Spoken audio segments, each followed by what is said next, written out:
Teacher, look, the janitor's leaving food for that quiet kid again. A student's voice rang out across the schoolyard, half mocking, half curious. What secret could this humble janitor be hiding that brings the Marines to his doorstep? Find out on Courageous Voices.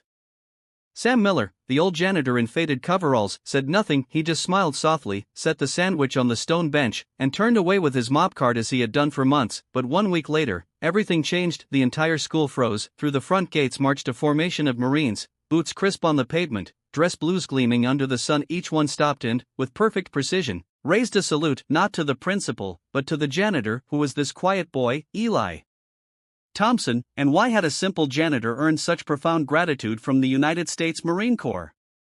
Sam Miller was the kind of man you could pass a dozen times in a day and never really notice, and that was just fine with him. At 69, Sam carried himself with the quiet humility of a man who had long ago made peace with who he was and what he'd lived through. His wiry frame, weathered hands, and stooped shoulders told the story of decades of hard work, but it was his eyes, a soft gray blue, still sharp beneath a battered ball cap, that revealed the layers most people missed. Sam was a former American Marine Transport Specialist, a veteran who had once navigated convoys through the thick jungles and treacherous roads of past war zones. He had served during some of the American military's most dangerous years, finding supplies, evacuating civilians, and pulling stranded Marines from hot zones when others hesitated. Back then, Sam was known for his calm under pressure, his stubborn refusal to leave anyone behind, and his instinct for finding the safest path when chaos reigned. But those were stories few in Oak Ridge, Tennessee had ever heard, because Sam didn't tell them. After returning home from military service, Sam had slipped back into civilian life with little fanfare. He didn't join the local veterans groups, didn't march in parades,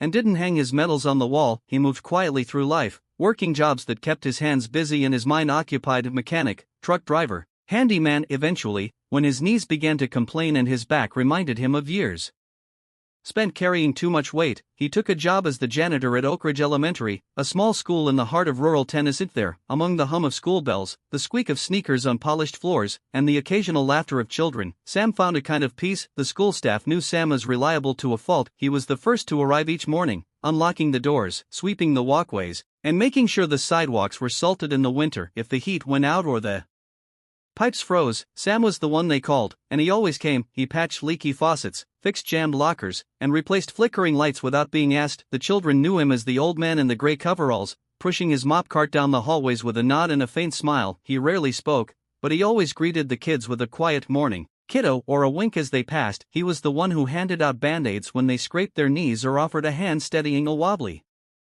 science project. Yet, despite his constant presence, Sam remained mostly invisible to the adults around him. What they didn't see, or didn't think to ask, was how much his military past still shaped the man he was. Sam never stopped living by the codes he'd learned as a Marine. To him, duty wasn't just something you clocked in for, it was a way of moving through the world. You showed up early, you stayed until the job was done, and you watched out for the people who couldn't watch out for themselves. In many ways, the school became his new unit. The principal, Miss Caldwell, was a fine officer in Sam's eyes. She was organized, fair, and decisive. The teachers were the backbone, doing work that was harder and more exhausting than most civilians realized. And the students, to Sam, they were the reason you pulled extra duty without complaint. They were the ones you protected from broken playground equipment, from icy sidewalks, from the small dangers no one else seemed to notice. Sam lived alone in a modest two-room apartment a few blocks from the school. His furniture was simple, the walls unadorned, except for a single black and white photo of his unit taken during his American Marine service. He didn't own a car,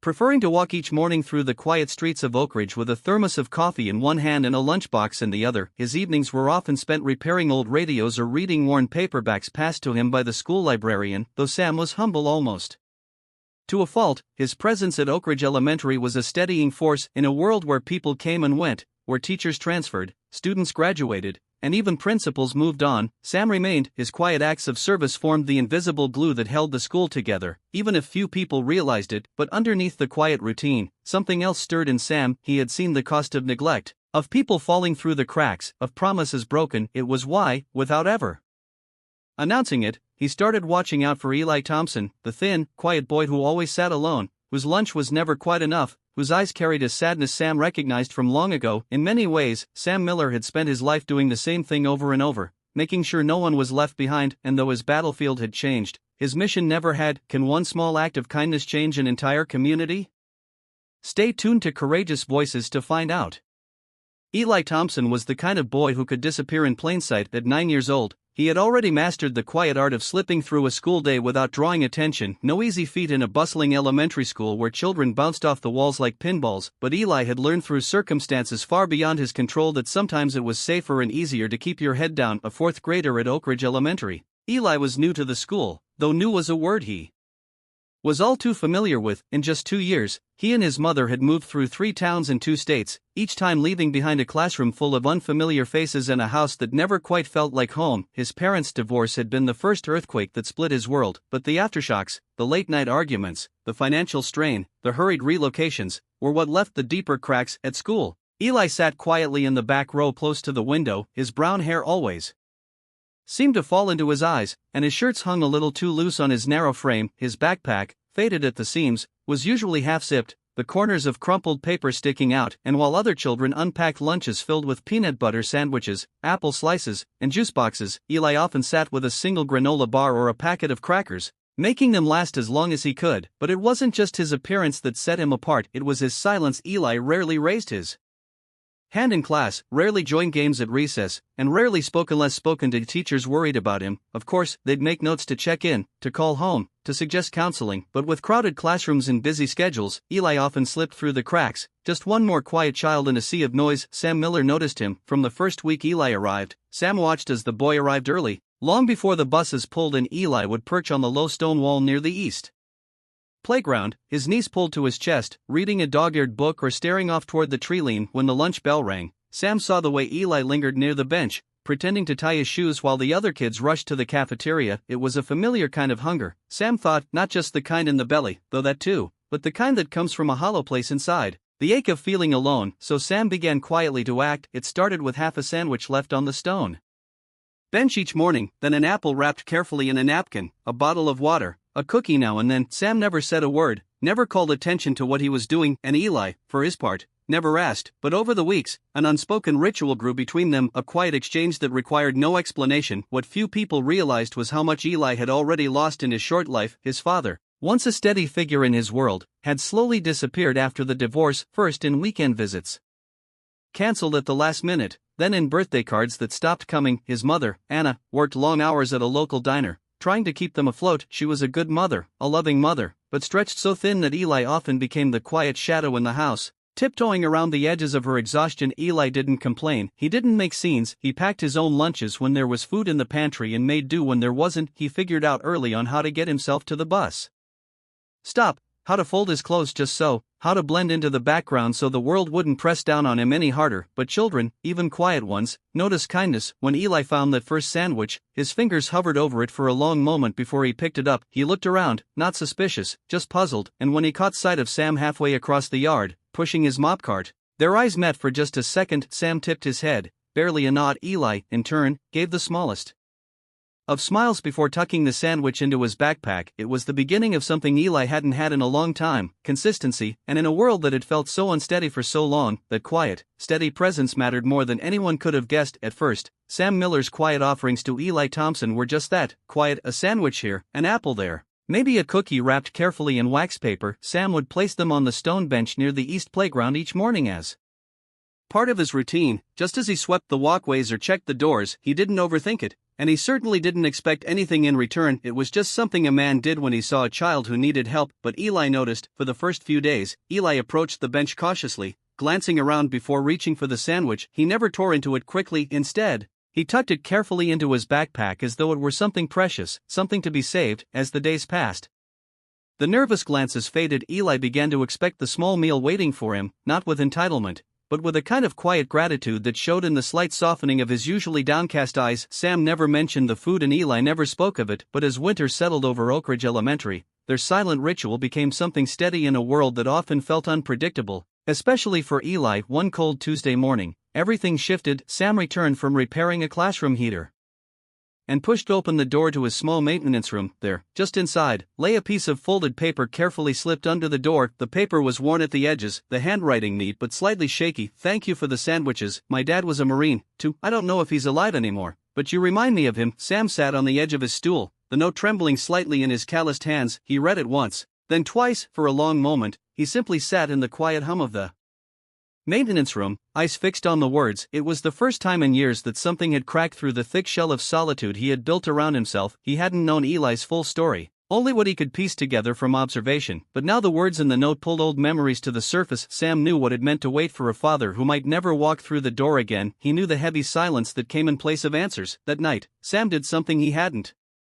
done in years. He baked, in his tiny kitchen, under the hum of the old ceiling fan. He made a batch of chocolate chip cookies, carefully packing 2 into a small bag. The next morning, instead of the usual sandwich wrapped in wax paper, Eli found a small lunch carefully prepared: turkey on homemade bread, a polished red apple, a bottle of water, and those 2 still warm cookies. From across the playground, Sam saw the boy's eyes widen just slightly as he opened the bag. Eli didn't look around this time. He just sat on the bench, unwrapped the sandwich, and took a slow, deliberate bite. Sam turned away to give the boy his moment, but something settled in his chest, something warm and steady. Over the weeks that followed, the quiet exchanges continued, but now, with small acknowledgments threaded in, Eli would give a quick wave across the schoolyard, and Sam would lift his hand in a gesture that hovered somewhere between a salute and a tip of his cap. Still no words were spoken, but in those small gestures, something unspoken grew. Eli began lingering near Sam during recess, sometimes pretending to examine a loose piece of playground equipment while Sam worked nearby. Once Eli watched silently as Sam fixed the latch on a swinging gate. Sam handed him a screwdriver, motioning for him to hold it steady. Eli's face lit up with quiet pride when the gate clicked back into place. They didn't need long conversations. In fact,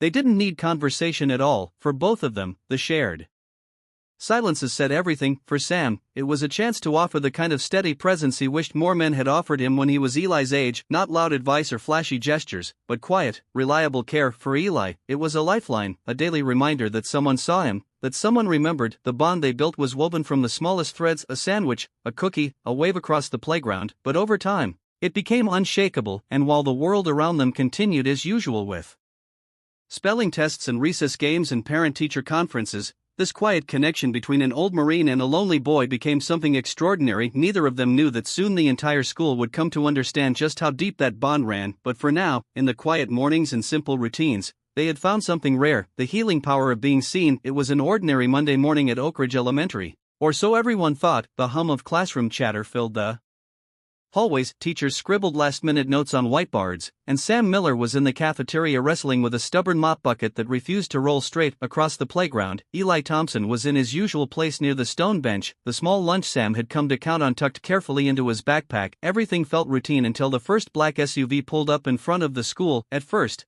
no one noticed. The school secretary glanced out the window, assuming it was a delivery truck, but then came the second SUV, then the third, and then the fourth. By the time the fourth vehicle eased into the fire lane, teachers were peering through classroom blinds, students were pressing their faces to the windows, and even Sam paused, mop in hand, his brow furrowing. And then they saw them. 12 U.S. Marines in full dress blues stepped out, boots clicking sharply against the pavement, white gloves, immaculate medals gleaming in the winter sun. At their head was Captain David Ramirez, his face calm, eyes focused, posture ramrod straight. Whispers spread through the school like wildfire. Who were they here for?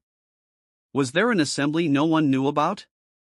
A military visit for Veterans Day? But then the unthinkable happened. The line of Marines in perfect formation marched not to the front office, not to the principal's door, but straight toward the side of the building where Sam Miller had just emerged from the cafeteria. Confused, wiping his hands on an old rag, Sam froze for a heartbeat. The entire school froze with him. Captain Ramirez gave a sharp, respectful nod, and as if on cue, every Marine in the formation raised a perfect salute, not to the principal, not to a general, but to Sam, the quiet janitor no one had ever imagined would command such respect. Principal Caldwell hurried down the hallway, eyes wide at Sam. "What's going on?" she whispered, voice tight with surprise. Sam shook his head slightly, as bewildered as everyone else. Captain Ramirez stepped forward, removing his cap as he crossed the last few feet between them. "Mr. Miller," his voice was calm, but carried the weight of deep respect. "Captain David Ramirez, 2nd Battalion.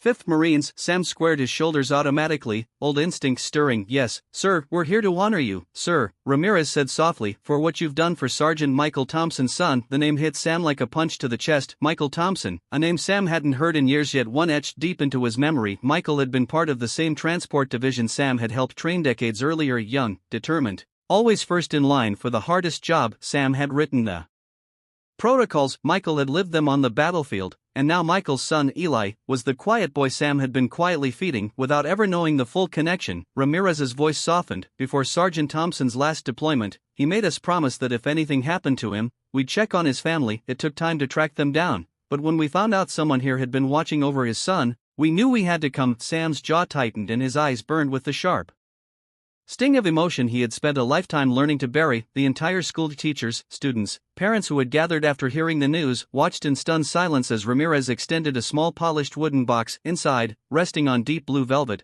was Sergeant Thompson's unit patch, service medals, and a photo of his squad young men in dusty combat gear, smiles wide despite the weight of war. And standing at the center of that photo, younger but unmistakable, was Sam Miller himself. For a moment, neither man spoke. Then Eli emerged slowly from the crowd, small hands clutching the straps of his backpack, his eyes wide and brimming with understanding. He approached Sam cautiously, looking between the photo and the old man who had been quietly caring for him all these months. "You knew my dad," Eli whispered. Sam knelt carefully, knees stiff, voice rough with emotion. "Not directly, son, but in the Marines, we're all connected." Eli's face crumpled into a trembling smile, and Sam rested a gentle hand on his shoulder as the applause spread through the crowd, slow at first, then rising into a wave that filled the schoolyard. Sam gave a small, tired smile. He hadn't wanted attention, hadn't wanted recognition, he had only wanted to make sure a quiet, hungry boy didn't feel forgotten. But in that moment, Sam Miller understood. Sometimes the smallest acts echo the loudest, and sometimes the Marines come back not for medals, not for ceremonies, but to honor the quiet heroes who never stopped serving. In the days following the Marines' unforgettable arrival at Oak Ridge Elementary, the small town was buzzing with a kind of energy it hadn't felt in years. The story of Sam Miller and Eli Thompson spread like wildfire, first through the school, then across town, and soon to news outlets that called nonstop hoping for an interview. But Sam, true to his nature, kept his head down. He returned to work as usual, sweeping the hallways, fixing leaky faucets, and keeping his quiet watch over the school. When reporters showed up, Sam slipped away to the maintenance room or out the back door, waving off the principal's offers to arrange a statement. "Not my style," he'd say with a small smile. "Never was." But while Sam quietly carried on, the community around him began to change. The school's parent-teacher association organized a fundraiser within days. Tables were set up in the school gym, local businesses pitched in prizes, and parents brought in home-cooked meals to sell. The goal was simple: create a scholarship fund in honor of Sergeant Michael Thompson, ensuring Eli's education would be covered through college. The response was overwhelming. Donations poured in not only from Oak Ridge, but also from neighboring towns, old Marines from Sam's unit, and strangers moved by the story online. By the end of the week, the scholarship fund had far exceeded its initial goal. Eli Thompson, once the quiet boy on the playground, now had a bright academic future secured. But the community didn't stop there. When Anna Thompson, Eli's mother, stepped onto the stage at the scholarship event, her hands trembled as she held the microphone. She thanked everyone for their generosity and confessed how hard it had been trying to rebuild their lives after Michael's death. What she didn't know was that behind the scenes, local veterans and community leaders had been working on a second surprise: housing assistance. Within 2 weeks, Anna and Eli moved into a small but comfortable home just 2 blocks from the school, a home that gave Eli stability and gave Anna a fresh start. Sam kept his distance from the spotlight, but the effect he had was undeniable. The people of Oak Ridge found themselves drawn together, reminded of what it meant to look out for each other, and at the heart of it all was a quiet janitor who had shown them that sometimes the most powerful acts of service happen in the smallest, most unnoticed ways. For Sam,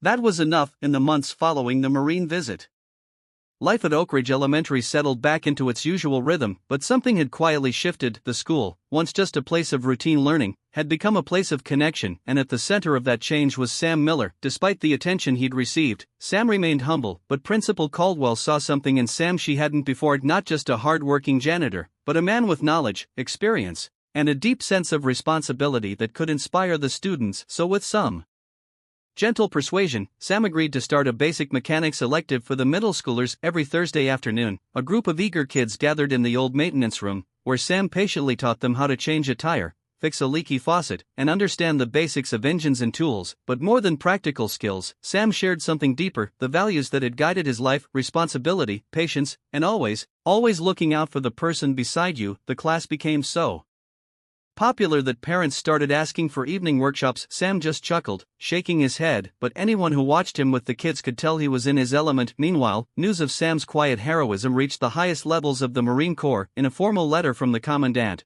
Sam learned that his old transport protocols, long nicknamed Miller's Rules by those who knew him, were being officially added to the Marine Corps training manuals. His methods, once born out of necessity and instinct, were now shaping a new generation of Marines, ensuring that the values of caution, care, and leaving no one behind would live on. Perhaps the most touching tribute came in the form of a garden at the edge of the school playground, where the old stone bench still sat. The community built the Thompson-Miller Friendship Garden, a quiet, beautiful space filled with flowers, a small flagpole, and a bronze plaque. The plaque read, "In honor of two Marines, one past, one fallen, who showed us that quiet acts of kindness change lives." Eli and Anna often sat there, sometimes joined by Sam, sometimes by students curious to hear his stories. It became a place of learning, of remembering, and of healing. And though Sam never sought recognition, he left behind something far greater, a legacy of service, humility, and heart that would ripple through Oak Ridge for generations to come. As we reflect on Sam Miller's story, we're reminded that the greatest acts of service often happen without applause, cameras, or headlines. In today's fast-paced world, it's easy to assume that heroism looks like grand gestures or viral moments, but Sam teaches us otherwise. He shows us that kindness is built on consistency, that caring for someone quietly can have a ripple effect far beyond what we imagine, and that watching over the most vulnerable among us is a duty that belongs to all, not just a chosen few. For older adults watching, this story carries a special message. Many of you have spent your lives building families, communities, and workplaces, often without fanfare. Sam's story honors that quiet strength, the kind that changes lives in simple ways like sharing a meal, offering time, or teaching a skill. It reminds us that no matter our age or circumstances, we can still leave a powerful impact. But here's the question I want to leave with all of you: in your own life, who has been your Sam Miller? Or perhaps, who have you quietly cared for without expecting anything in return? Share your stories in the comments. Let's fill this space with real-life reminders that kindness still thrives in our communities. If this story touched your heart, please like this video, subscribe to the channel for more inspiring stories on courageous voices, and share it with someone who might need a little inspiration today. Thank you for spending your time with us, and remember, sometimes the smallest acts leave the largest legacies.